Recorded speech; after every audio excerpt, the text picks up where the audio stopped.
on? Can you hear me? Is this on? Is this thing on? Welcome. I'm Jay Klein. I'm the Dean of the College of Fine Arts. And for some reason unknown to me, Brian asked me to introduce myself. So I've been here for just over a year, and it's wonderful. And it's great to see our distinguished panel, a couple of whom I've already met and look forward to spending more time with. I just want to say I was on an airplane a little while ago, and there was this announcement over the loudspeaker and said, there's been a horrible accident in the cockpit. Can anyone on this plane fly a plane? And this little old woman, I guess about 90 years old, walked up to the aisle, went into the cockpit, landed the plane. And when she came out, the crew said to her, that was amazing. Are you a pilot? She said, no. I have a liberal arts degree from Illinois Wesleyan. I can do anything.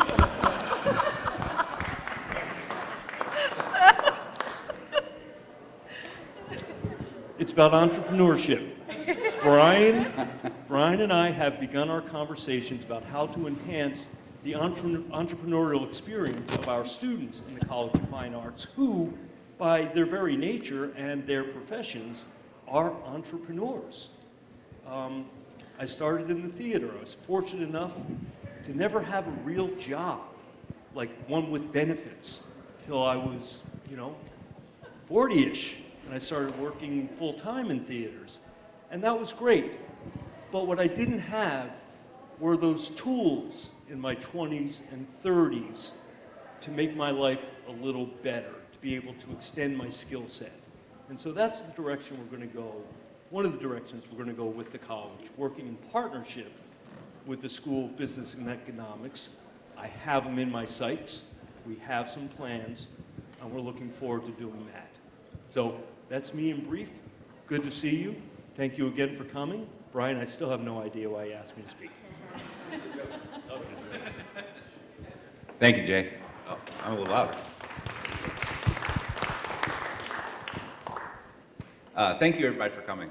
So as Jay mentioned, my name is Brian McCannon. I'm Dean of the School of Business and Economics here at Illinois Wesleyan. I've been here 2.5 years, but I graduated here myself back in 1998. So I think everybody on the panel right now up here is Wesleyan grads. So one of our aspirations is to be a leading entrepreneurial liberal arts school and to make entrepreneurship something that students, no matter what their major is, no matter what they're studying, can explore, tinker with, try, and aspire to do. And so that's what goal we're trying to have is one of the things we're trying to get done in the school. And so the idea with Homecoming is let's bring in some people who have gone through that and to share their experiences, successes, failures, paths, motivations, all that good stuff in the hope of this kind of experiential learning, hear from those who have done it, and maybe we can learn a little bit. So that's the goal here, right? And Dean Klein and the folks in the arts programs have been great partners, and so I thought this sounded like a great first theme for this Homecoming series of entrepreneurship. Let's think about folks in the fine and performing arts. So everybody here today, I'll introduce them now, but everybody here today has a background. They were Wesleyan grad, they finished in some major in the School of Fine and Performing Arts and have launched and run their own business, right? And so we're going to learn from that group. So briefly, I have very short bios. We have lots of pictures around, by the way, all over. Thanks to McKenna Merritt, wherever she went, she put a lot of out. There she is. You've been up there. Thank you, McKenna. A lot of hours she put into the organizing and making this all work. But our first panelist is Kelli Risse. Right? She is the CEO of Winning in Business, founder of Rise Up and Live Wellness. She's a 1993 grad with a BFA in music theater. She also has an MFA in dance education from a California school. I don't care about that one. We got a couple California folks up here. UC Irvine, yeah. So she's a business owner, a speaker. It's actually quite intimidating to try to list it all. I did make a list: author, podcast host, consultant, speaker, trainer. I might have missed a couple. Those are all the various occupations that she's had. Speaker, a peak performance specialist who helps entrepreneurs and leaders avoid burnout, maximizing performance. As CEO She blends neuroscience, communication strategies, emotional intelligence to deliver lasting results. She's an author, host, I mentioned, of the podcast, and been on all sorts of TV channels. Thank you very much, Kelli. Thank you for having me.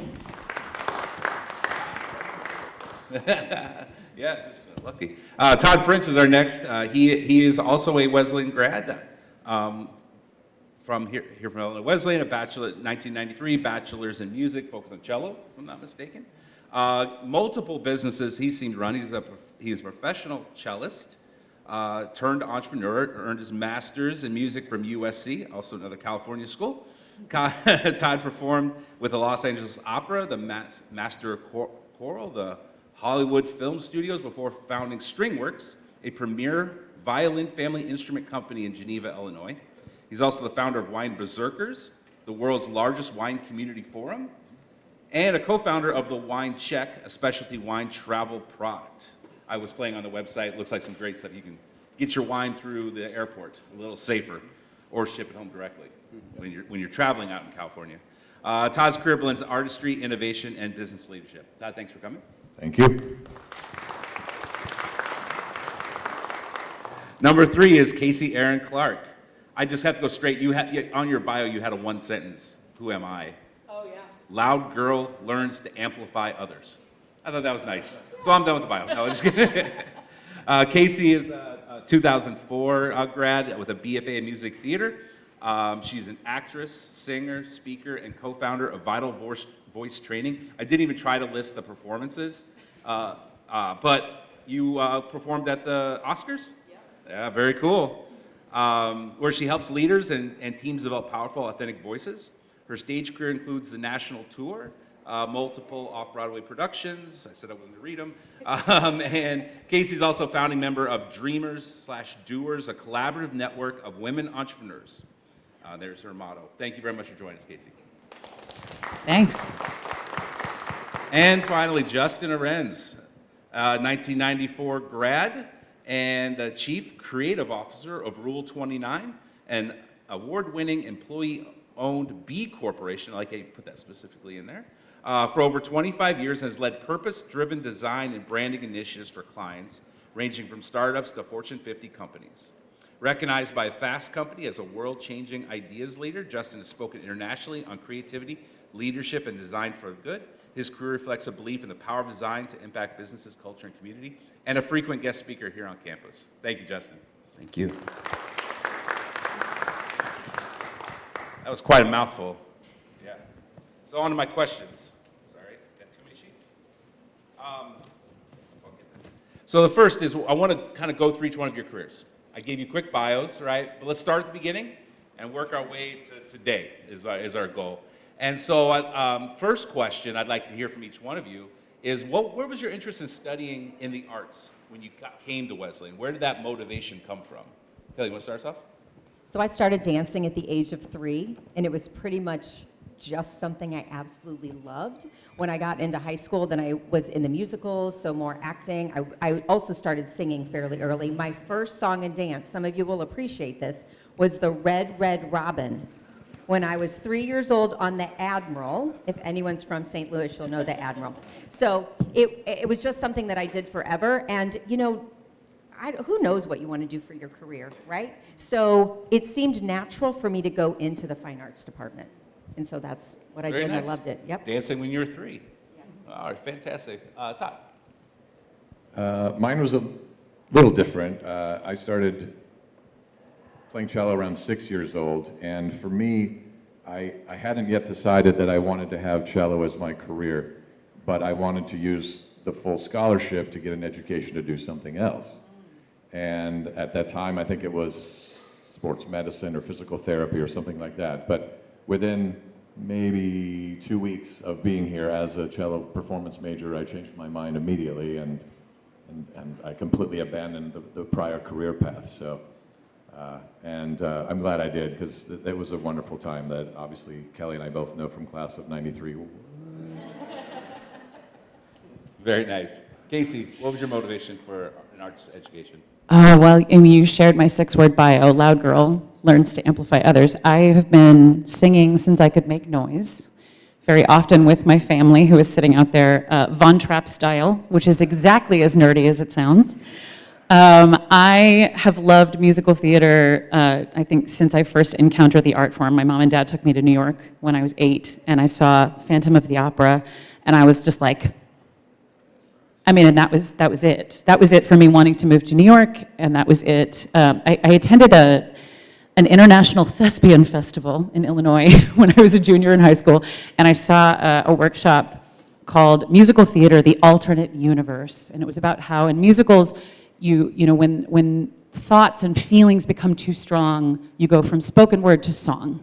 And I was like, yes, that's what I'm going to do. And Illinois Wesleyan was just such a natural fit. I think the second I walked onto campus, I was like, this is home. I auditioned at a lot of schools, got into several schools, but this was the place that I wanted to build that art and those art muscles. Very nice, thank you. Justin, where was your motivation? Well, I was that art kid growing up. So, when I did math problems, it would be like a battle of a 2 bombing a 3, and hopefully it turned out 1 or 5, depending on the plus or minus sign.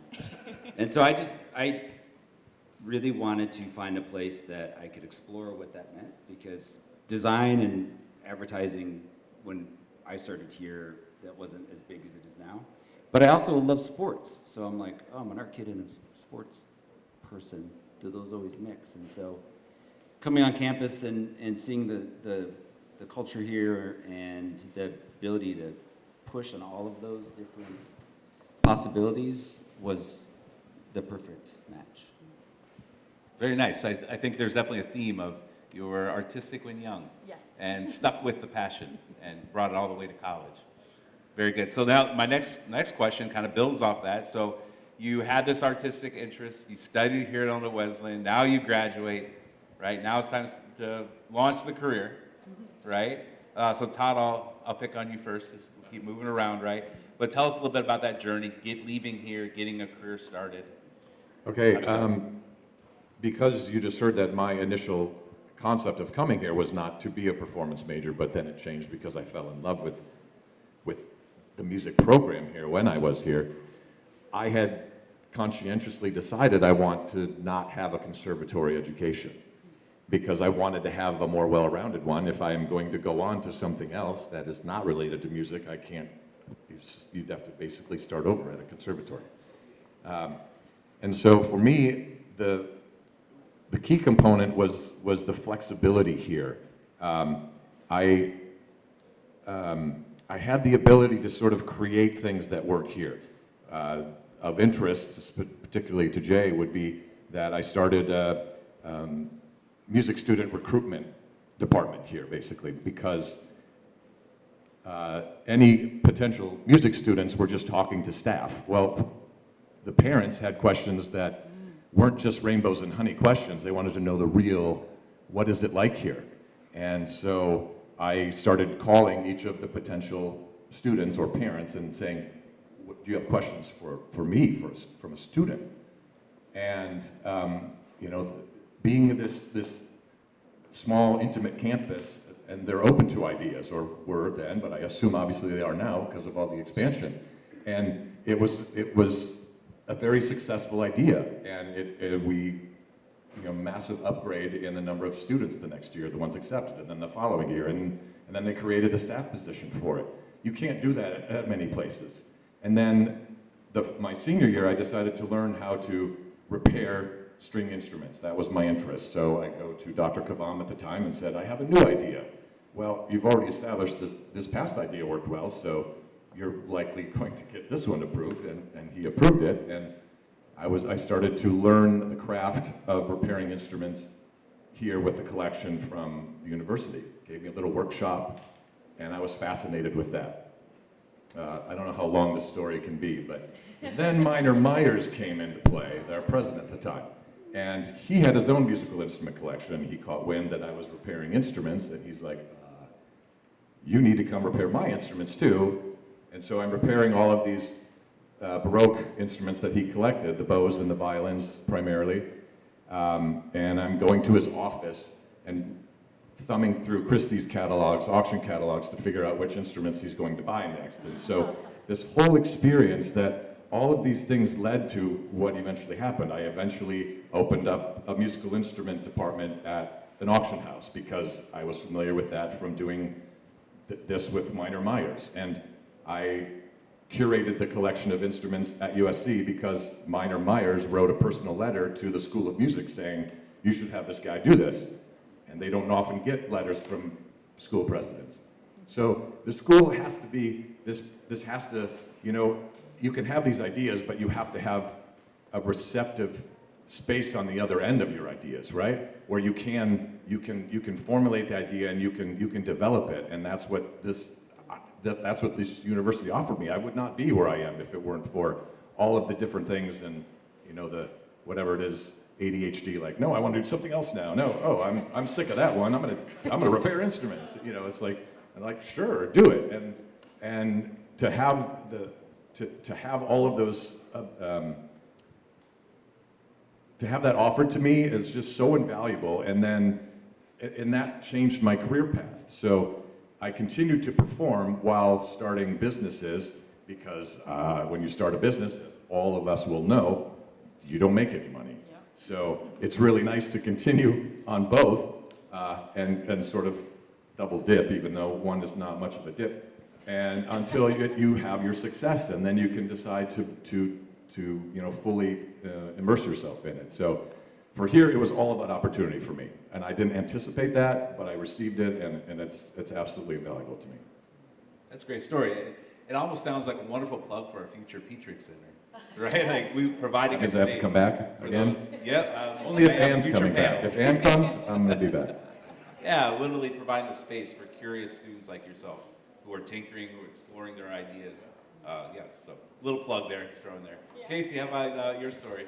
Before I jump into my story, I have to tell the tiniest little story about Minor Myers, who I was lucky enough to be at during his tenure.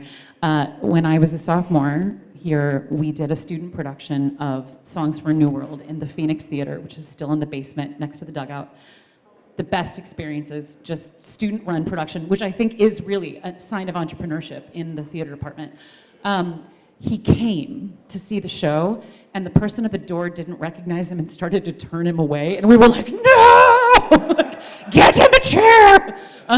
If we have to kick somebody out, that's fine. Minor Myers gets to see Songs for a New World. Anyway, so my... the themes, when I was thinking about this question, the themes that came up for me were the combination of my eldest daughter, type A, ambitious, slightly control freak, bossy nature, and my burgeoning rebellion and serendipity. So I have always had ideas, big ideas. I come from a family that encourages that. But I was always kind of a good girl, straight A student. I'm going to do all the things. I'm going to check all the boxes. I'm going to make everybody happy. I'm going to people please. And then I started, I think, in school, finding that little spark of rebellion igniting and thinking like, well, what if I did things differently? And then I got out into the acting world, and I had a lovely career when I was sort of full-time in the pursuit of being a musical theater person. Of course, you do all the million survival jobs.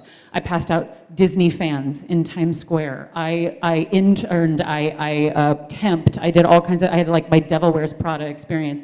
I also taught a lot of voice and musical theater to children and to fellow professionals. But every time I would work for somebody else, I would find myself going like, well, why are they doing it like that? Like, what could they? And I finally had one of those conversations with myself years later of like, you know, you could be annoyed by that, or you could put your money where your mouth is and do something. And I, like, if you think you can do it, then do it. So the serendipity part of this is I got an interview. When I came back from the national tour of Les Mis in 2012, I was like, wow, it was nice to make money for a while. That was cool. I would like more of that, please. And so I started looking at different kinds of support jobs, thinking I was going to still audition. And I got an interview for what I thought was a singing coach position at a particular firm in New York. And instead, it was for a public speaking coach. And in my eldest daughter audacity, I was like, yeah, I can do that. The skills of theater are very useful in teaching communication and public speaking, which is what I've now built my career off of. I very quickly realized I did not like working for that company for multiple very good reasons that I don't have time to go into. At the same time, I met a woman in a what we call affirmations aerobics class who also happened to be a public speaking teacher, an actor, and frustrated with the state of public speaking and executive presence training.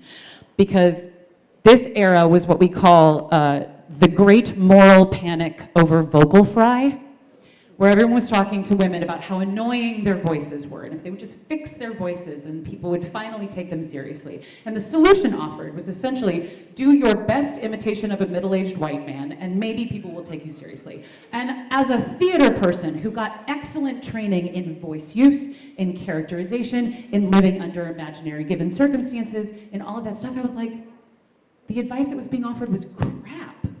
And again, that rebellion, that spark of rebellion, I was like, I gotta do something about that, and I cannot do it in this company that gave me my first opportunity doing this. I loved my clients. I hated the org because they were doing it the old-fashioned way. So I met this woman, and we started Vital Voice training in 2014, and 11 years later, it's the great love of my life is this work that I get to do amplifying other people's voices. Very nice, thank you. Justin, your path from Wesleyan to your career. What was interesting is when I came here, again, I was telling you I was the art kid, and so I had two incredible mentors in my life. It was literally my art teacher who encouraged me to explore it, and then I had coaches that were just, I still think about things they say to me today. And so when I came here, I was an art major, and I think I was the last art major. We'll have to check that data. Not that anyone cares. And so I was sitting there thinking, maybe I don't want to be an art teacher and a coach. Not that there's anything wrong with it, because I started to learn about design. And there's a young lady in this crowd, Anne, who I went and saw. And what I love about the conversation that we had was, she's like, well, what are you dreaming about? What do you wish you could do? And I didn't know what I didn't know. And we had this conversation, and she started helping me get these internships as a sophomore, which you didn't typically start until junior or senior year. And it just totally opened up the reality of what a design, brand, marketing profession could be.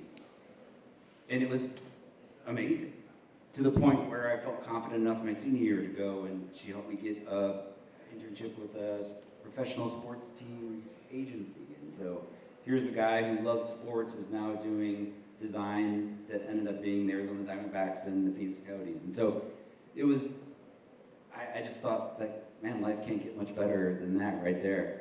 And I think the liberal arts part of the school, I didn't realize, but that's really, I'm sure it works for theater too, you have all these different lenses that you can pour into your work as you're building characters or personas or brands. And it was really, really phenomenal. But as she knows this, I've told her a million times, those conversations and those opportunities that were given here, very similar to Todd, right? Like just getting the permission to do things, changed the trajectory of my life. Very nice. And Kelli? I feel like my path is very different. So after I graduated from here, I was not ready to face the real world. So I went on to more school because I know school and I love school. And so that's how I ended up at University of California, Irvine. And I have a master's degree in dance education. My thesis was on writing a dance program for a high school so that girls and guys that didn't want to play sports could have a different type of physical education experience. Well, at the time when I finished that, that's when they were doing all the funding cuts for the arts. So I made another pivot, decided, well, I really love to teach, so I went into education. So then I went to the University of Denver. We could just see how many universities I wrapped up here. I went to the University of Denver, and all I had to do there was, because I had so much schooling behind me, is I just needed teacher classes. I didn't have to do anything else. So I became an educator. And I stayed in education for about 17 years. And what I noted, I was elementary, so I was with the littles. And at some point, what I realized is that if I could get in and help moms specifically, help them with stress, overload, things like that, it would trickle down into the way the kids were showing up for school.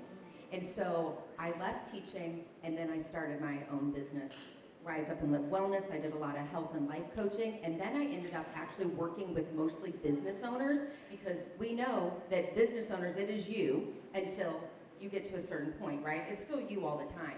And the stress that they carry, business owners put themselves last typically all the time, so really helping them with stress management.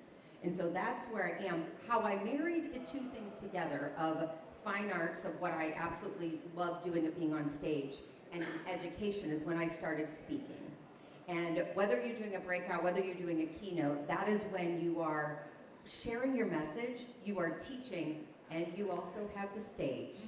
So that's how all that came around. Very nice. I appreciate all four of those stories. I'm sure we can talk more about the details, but it's interesting that half of you started tinkering while you were here and exploring it. The other half found along the path a different way to go and took that chance, right? So I find that really interesting. Another thing that I've thought, so I view myself as kind of an outsider to the world of the arts, but when I talk with folks like Dean Klein and faculty and students, one of the things I see that they kind of really cherish is their creativity, right? That's kind of maybe a brand, right, Justin, that they see themselves. And when I think about entrepreneurship, I think about people doing creative problem solving, right? And so there seems to be a very close connection between the two. And so I was curious what your thoughts were about how your training in the fine and performing arts translated to that kind of, or promoted that creative problem solving that then helped you professionally. So maybe start us off. Theater people are scrappy. And we have to be, because we are also chronically under-resourced almost all the time. I went to a small high school in Southern Illinois with a dreadful lecture hall for a theater with no wing space and no fly space. And I watched firsthand as we figured it out. Like, the ambitious people, the people who wanted to be artists within that space, figured it out. It's that, like, I've got a blanket, I've got a barn, let's put on a show kind of mindset, right?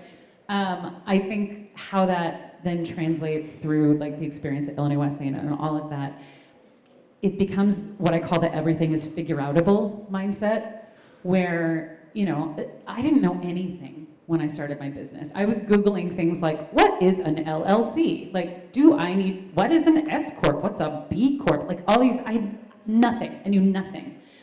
I knew how to find community, I knew how to ask for help, and I knew how to be scrappy. Like, I knew how to do it in whatever way I needed to get it done, because opening night is coming. You can't postpone it. So there's no like, well, I guess I can't do that. Like, you're like, no, we're gonna freaking figure it out. And I am so grateful for that as a deeply ingrained, like, core value of mine. And I think that comes from the arts. Very nice. Justin, creative problem solving. Yeah, I think coming here, like, academics at Wesleyan were really hard for me. I had to work really hard to get decent grades, and that was great. But what it taught me is that just the concept of what sports had shown me all my life is the harder you work on something, right? The better you can get at it, the more reps at it, that sort of thing. And it's the same with being creative. So when I was here, I started learning about the concepts of design thinking, which is a method to look at the human connection in a certain design project. Should that project even be done? And I have this weird connection of creative and business brain, and that just really took off. And so that's why design, since it's structured and corporate and has a purpose, not that other arts don't, but there's a commerce level to it, I finally saw, ooh, I can do something that I'm wired for, and I could have a business and make money. That sounds really great. Ooh, and I can have fun doing it too. And so that was huge. But then running a business, I didn't have a business degree, right? To your point, I didn't know what a B Corp was, or you have to file your corporate taxes. And so all those things you learn on the fly, and that's why entrepreneurs are scrappy. But I think that's something else that Wesleyan at least gave me is if I wanted to be excellent, it was up to me. And it gave me the confidence to take the steps to do that and use the creative brain I had to figure out not only how to produce for clients, but how to run a business. Very nice. Kelli. So for me, as I mentioned, my biggest thing here was dance, all right? And when you're dancing, you're either doing someone's or your own choreography, and it is very planned, scheduled, you know exactly what's coming, or you're doing improv. And I think business is the exact same way. Sometimes you're doing things that are very structured and that are by the plan, and within that plan, there's going to need to be some flow, some improving, some just, you know, going with the flow, pivoting. And so I think that's what being here, being in the dance department, learning from the greats here really has, I've been able to apply in my business. Interesting, thanks. Todd. Kelly stole one of mine, so. Dancing. Yeah, no, not the dancing part. I don't quite have that skill to hers, but it's true about the performing arts. And it's ensemble for dance as it is with music. And you have to learn how to work with people. And just like with music, we have this major framework of sheet music in front of us that we're supposed to follow, and the directions are there. But they're not, because you have interpretation, not just your interpretation, but a director's interpretation. And then you also have small ensembles where you learn to work as a team. So, you know, chamber music in particular, quartets, quintets, that's a wonderful opportunity for anyone in the performing arts to find out how it is to work with a team of any sort and to be flexible within your, you know, everyone thinks they're the greatest ever and you have the correct interpretation. Well, it's not how it works, right? You have to find a way to be flexible around it and find what works for the good of the whole. And so for me, I think ensemble is really the best way to find out how to work with teams and to make the eventual success happen. Yeah, that was great. When I was recruiting the panelists, my goal was, you know, we were talking about diversity, but I wanted diversity in areas of study, right? That was what I wanted to see from all the different areas. And it was fascinating hearing each one of you with a little different educational path, pull from that area, and then translate it to starting a business, right? That was really fascinating. Plus, I love Scrappy. I think that's going to be our word for the panel. All right, so Justin, next question. So as an entrepreneur, there are going to be obstacles, there are going to be successes, right? And what I was curious about is if you could share a story of some obstacle that you had to come over, or some wonderful reward that you received and that you think would be interesting. Yeah, I just give two quick ones, and one of it is because one of my good friends here, Tom Carlson, is here. We went to school together, and this is just to talk about Wesleyan. About three or 4 years into running the business, I realized I didn't know how to run the business, and I had a partner at the time who I deeply loved, and it just wasn't going to work. And suddenly I was looking at things that were beyond me, loans, finances, mortgages, and what was great about my experience here is, for example, Tom works in the banking industry, so I was able to call him thinking that he would just walk me through it, but he actually helped me get through the whole thing. And so for me, this experience is part of my entrepreneurship, right? If I wouldn't have had the team and the friends and the people, I work with a ton of my friends from Wesleyan, and it's incredible.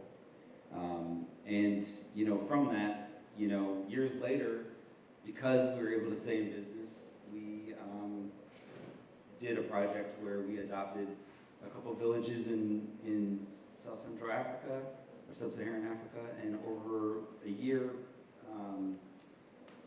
from year 1 to year 6, we ended up raising over $1 million to make impact through creative storytelling and sharing the world water crisis with people, and that was incredible. And I had a friend that ended up writing a song about it and got us all invited to the White House. So it was like this, you know, a few years ago I'm going to go out of business to now I'm shaking the hand of the president. It was bananas.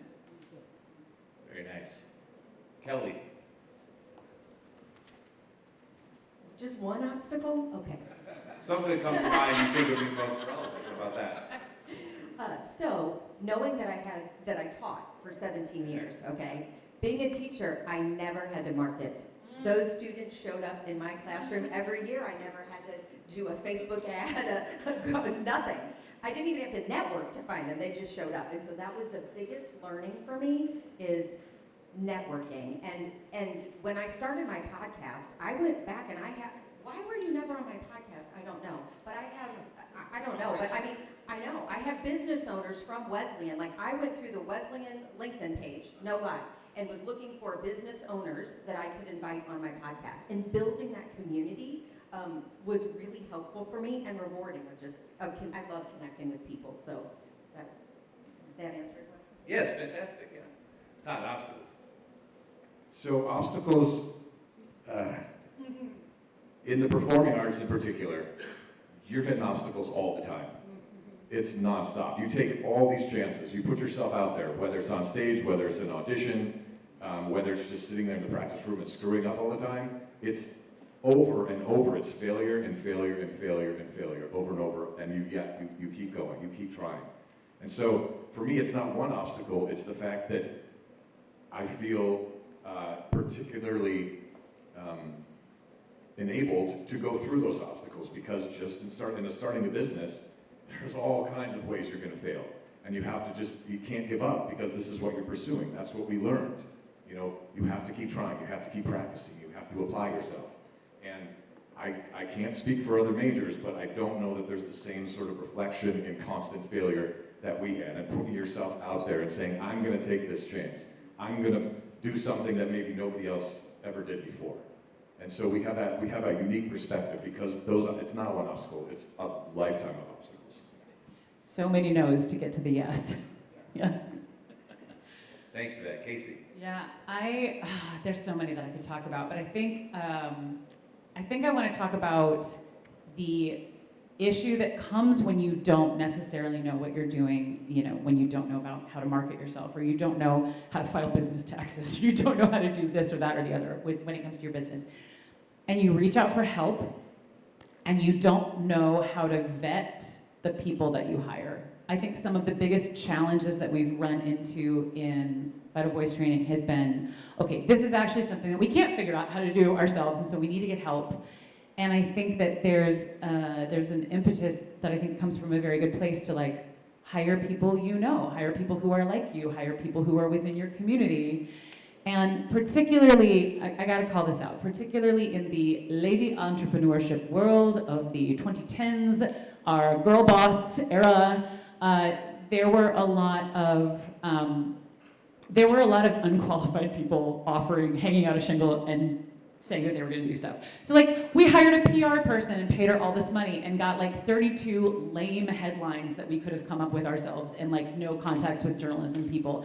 And we were, you know, and that was a big investment for us. So I think the discernment of learning who to get on your team that has been a continual learning experience for us. The triumphs really have been in the people that we've gotten to work with. The voices and the ideas that I have played some small part in helping get out into the world. It's, like I said, it's my mission. It's everything. Like being able to tell somebody, like, no, you don't have to do it like that. You don't have to be Tony Robbins up on stage. Like you can be you up on stage, a heightened version of yourself, and we can play with your edges and all that stuff. But like seeing somebody light up and get that is just, it's like a drug for me. I love it so much. Very nice.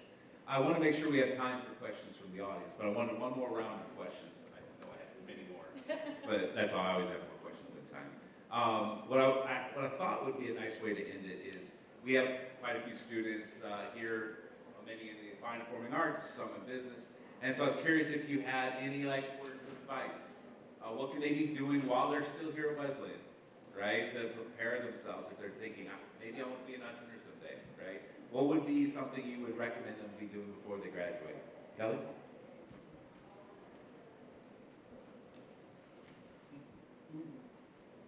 I had my answer already in a different context of that, right? You can answer it in any context. So the way I read that question was, you know, what advice would I give? And it's really to don't be stuck on your major. Your major is not your identity, and that you are the identity.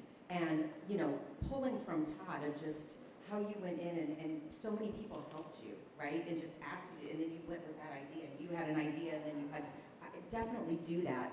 That is not something that I did, and I wish I would have.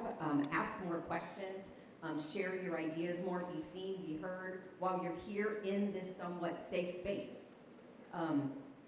That's what I would say. I would say explore, because there are so many opportunities here. Clearly that's my word of the day is opportunity, which is fine because it's a fantastic word, but there's not just classes that you can take. There's groups you can join. I remember I just texted Kelli earlier before our panel here that I miss having dance class here that Sherry was teaching. And, and we also did fencing, and there's things that seem to have no relation to what your planned career or potential future career is, but being in this small, intimate environment that you have these opportunities, and take them. Join the clubs, go to the concerts, whatever, if it's jazz combo, or I'm amazed that Phoenix is still here. That's great, you gotta do that. So this campus is manageable in that regard, right? Do everything you can here, because once you get out there, you don't have as much opportunity. Very few, even someone who lives in New York City, the opportunity is not that easily accessible. You have it all here, and take advantage of it. Thanks, Ed. Casey. All right, I'm going to keep it brief, but I have two. One is specific for my arts majors. I think there's a thing you hear as an arts major that's like, if you can imagine doing anything else with your life, you should do that. Only go into the arts if you can, if you are fully in it, right? And I never resonated with that advice because I always could imagine doing a lot of things, right? But there's almost a cult mindset sometimes that you have to break out of as an artist, where you're like, my art is a part of me, but it is not the whole of me. And making money doesn't make me a bad person, is the other one. But the biggest piece of advice I feel like I want to give is, and this is one that comes up when I coach, I still coach young actors sometimes, and I had the great opportunity to go to the Kennedy Center American College Theater Festival and work with some phenomenal performers there.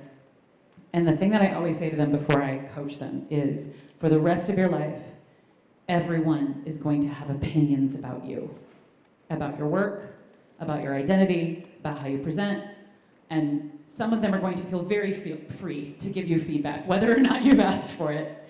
And sometimes that feedback's going to be uncomfortable.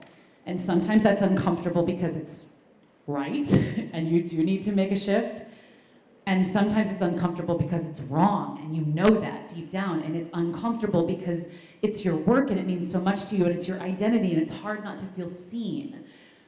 The work of adulthood is learning to discern whose opinions about you and whose feedback matters and is worth acting upon, and whose is just like, let it fly and be free. Not for me, it's fine. Thank you, bless and release. So yes, feedback will happen everywhere. Learn to discern. Thank you.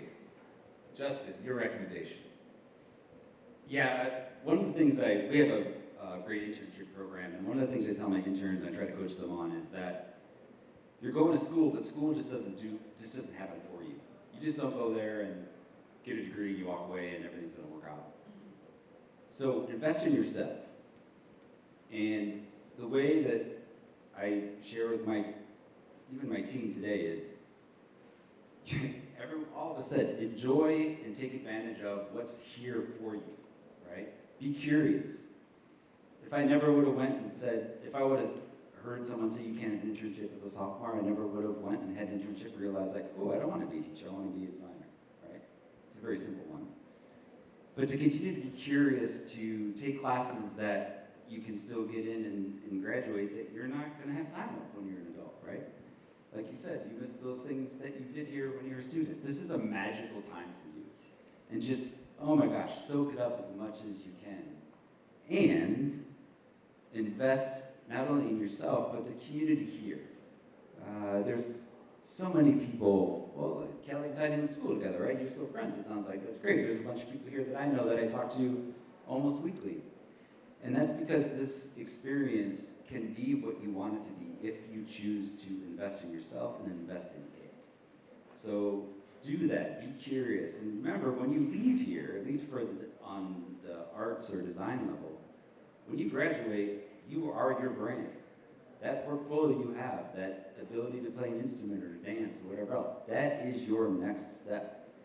It's just not gonna happen unless you put your time into it and work in a community and enjoy all the opportunities you have. So invest in yourself. Can I give a shout out to the Career Center? So I went today and I had a meeting with Patrick and Warren, okay? And I walked into the Career Center, and do you know what I said? I never came to this place when I was in Wesleyan. And they shared all of the ways that they help students. And I was like, well, if I went back and did it again, I think I would have gone and visited them to explore really more options. You know, we think we know everything when we're young, until we realize that we don't. There are people that know a lot more than us. But I just want to put a plug in that if you're a student, go visit the Career Center, talk to them. They may have a whole completely, like something that you've never thought of that is right up your lane. So I'm going to give them a shout out. Very nice. Very nice. Okay, we have some time for questions from the audience. Anything you want to ask our panelists? Thank you. I'm Jeff Woodard, and I have a degree in electrical service engineering, but I am a director of marketing at the local museum. So, just want to share that with students. My question is, entrepreneurship sometimes is thought of as freedom, as you know, as well as discipline. And my question, I know each one of you will have a different take. What does a typical day look like for you in your business? Freedom and discipline in a typical day. Who wants to take a stab at that one? I'll go because I'm about to self-humiliate a little bit here. So, speaking of self-discipline, I was incredibly disciplined when I was in college. 5 hours of daily practice, every single ensemble. Moved to 6 hours of daily practice in every ensemble, plus working professionally. I mean, it was 16-hour days forever. And as Bob Murray would point out, I still made it to 8 o'clock Mass every day at church while I was here, 8 a.m., and then I was in the practice room thereafter. So, and it continued on through performing as you go through movie soundtracks and the LA Opera, and then I had started the business. So putting in those, so what happened is now I'm older, and I don't have that kind of energy anymore. So my day is, so I've generated enough infrastructure in place that my work day is typically 4 to 5 hours a day. And so I was complaining to somebody here that this long trip I've been on, and I've been in Illinois since last Thursday at work, and I'm doing like these weird 8-hour plus work days, which is really, I can't really jive with that, and I really need to get home and relax. So for me, it was, I kind of put all the work in. I did my 100,000 hours plus early on, and now I'm kind of enjoying. So for me, you can get yourself situated perhaps at such a level of success that you could be partially retired, which is a true blessing indeed. But I do not work very hard right now, so that's all I'm. Well, if you're in the wine industry, as going to vineyards and sampling. It's really hard work to go to vineyards and go tasting. It's you put in the time. You can increase your 100,000 hours of that would be nice. I started my business in 2018, so I'm still in it. Really the working. And, start your own business, you'll have time freedom. You do. You can decide if you want to go to the doctor at 10 a.m., 2 p.m., whatever, and you might also still be working later in the evening, right? So you have I have the freedom to go to my kids' things and do all that, knowing that for me, where I am in my business, I'll also be working maybe in the evenings. And I think, the biggest thing when I think about creatives, when I think about how I create, I need time. And sometimes that creativeness comes out from 9 p.m. to 2 a.m. And that's the way it is for me. So.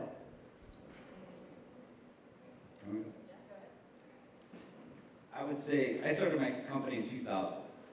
and I was all in. And I would change the word freedom to flexibility. You have some flexibility if you believe you have flexibility. I did not believe we had flexibility until my wife said, we have our first child, are we gonna go on vacation? I was like, it sounds like a really good idea. To which, every day of vacation I worked till noon and then vacation. That was my choice, it was the wrong choice, but I needed to go through that to make sure that I realized that, hey, this choice I made is not for me, it's for my family, and I need to make family decisions. So that was a really good thing for me. But I would say that there's a lot of people that are entrepreneurs that are like Todd now that barely work and enjoy life. It's a joke, by the way. And I think that's possible. But I sold my company a couple years ago. I then decided to buy it back, and now I'm rebuilding it. And now I realize that I could have done things smarter and better because I learned, but I still work a lot. And I also love it, so, yeah. I think I want to talk about the portfolio life. So I used to call myself a slashy actor / writer / entrepreneur / speaker / blah blah blah. Some people call it a multi-potentialite. Some people call it a portfolio career. That to me feels like the future of careers. I think, you know, whether or not you're working 2 or 3 jobs at the same time, I don't think anyone is going to be doing the same thing for their entire life, right? It's just kind of not how things work anymore. I am so lucky that I get to still have opportunities to do the art that I love. I'm actually going to have to like boogie back to St. Louis to get on a plane to go back to New York to do a reading this weekend of 6 one-act musicals about murder, which is like not a thing I do that often, but it's so fun to still be in the business and the way that I get to choose to do it now. Like I'm not, you know, in line for auditions at 5 a.m. on the New York City streets anymore. I'm waiting for the opportunities that come from the community that I built. But yeah, my days are never the same because of that. I have this business, I have the things that I love to do, and then I have Broadway Inspirational Voices, which is this incredible gospel choir that I sing with in the city, and I have, you know, random performance opportunities here and there, and that's what I love. I love the portfolio nature. I love getting to exercise my different skill sets. And sometimes I love it when someone else tells me what to do because like that feels relaxing sometimes. After building your own thing and having to figure everything out, I'm like, oh, I could just be, you know, that's kind of nice sometimes.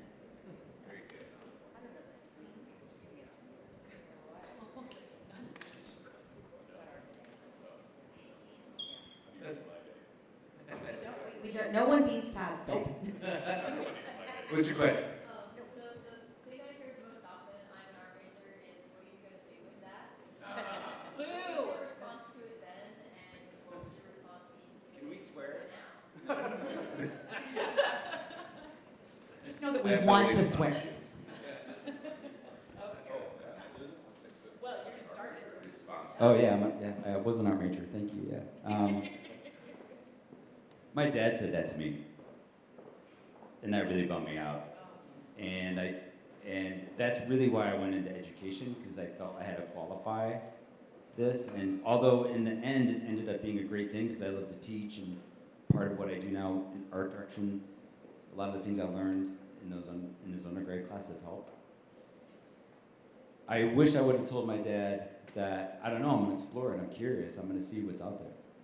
And what I'm excited for you, even in the age of AI, there are so many opportunities for you as an art major to do so many incredible things, from film to music to, I mean, let's think about this. When I was your age, the internet was only in the library, and the science department is the only one that had access to it, right? That's crazy. Since then, think about this. We can talk to people around the world. I have a thing on my phone that I can get information from anywhere ever recorded in human history. I can do a video in a few minutes. I can connect someone across the world and do something beautiful and creative and collaborative together. There are so many amazing things that are there. So if my dad was to ask me that today, I would say, I don't know, Dad, but I can't wait to find out what it is. So I just want to encourage you to explore. What grade are you now? You still got time to just dig in, and I'm envious of that because I missed that because I felt I had to make money, and I think I missed some opportunities. But I wouldn't look at that as a hindrance. I'd look at that as an opportunity to tell them politely to pound sand. I'm going to figure it out. I gotta weigh in on this. So when I worked with young people in the arts, I got a lot of parents coming to me being like, oh my God, my kid wants to major in theater. I don't know what they're gonna do. And I'm like, I majored in theater and I'm fine. My husband has a master's degree in acting and an MBA in business. What I'm delighted by is that you have a liberal arts degree. So the things that you learn as an artist, no matter what discipline you are imminently transferable to any field that you want to go into. Period, end of story. The skills that we have, muggles think are magical, right? And also, I'm gonna tell you a secret. Outside of a few professions, once you get out of school, no one cares what you majored in. Period. They don't care. They care what you do now. They just care about the skills that you bring to the table. But nobody's like, ew, she's an arts major. Like, and if they are, then don't work for them. You know what I mean? You're gonna be fine. Other thoughts? I think for me, I didn't have too many people telling me that. For me, it was my own self-doubt of what am I going to do with it, right? So I think for me, now I've done so much mindset. I've worked with coaches myself. I've done mindset training. I now help people with mindset. I think it's, where your focus goes is where your energy goes, right? And if you focus on whatever it is that you want to do in this field, you will make it happen. So you get your mindset in the right spot and everything else will fall into place. I just want to add one more thing. I'm biased, of course, because I'm in this profession, but I feel there's something really special about creatives. The way we see the world, we're able to take information in and translate it in a way that many can't. And to your point, when you learn to appreciate that and capture that, you could have a job in so many different places that maybe isn't necessarily a design or art job, but you're using your creative perspective to bring value to that company. That's what people want on Wall Street, right? Not that you want to do that necessarily, maybe you do, but that's what people want when they talk about innovation. Those are the gifts that were given. Some of my most brilliant clients were musicians in undergrad, and they are tech people now because they see magic. And so, be encouraged. To tie into Casey's earlier reference, again to Minor Myers, when he was seen walking around campus, he was known to talk to students. And he would never ask, what's your major? He would ask, what's your passion?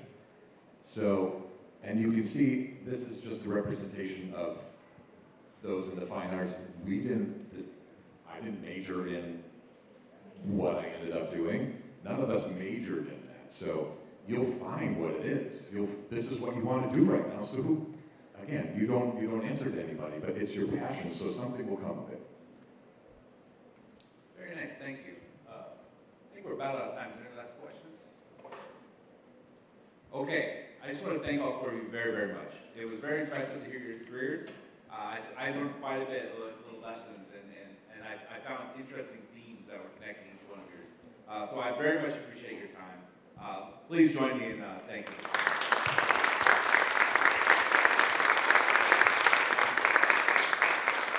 All right, and enjoy homecoming.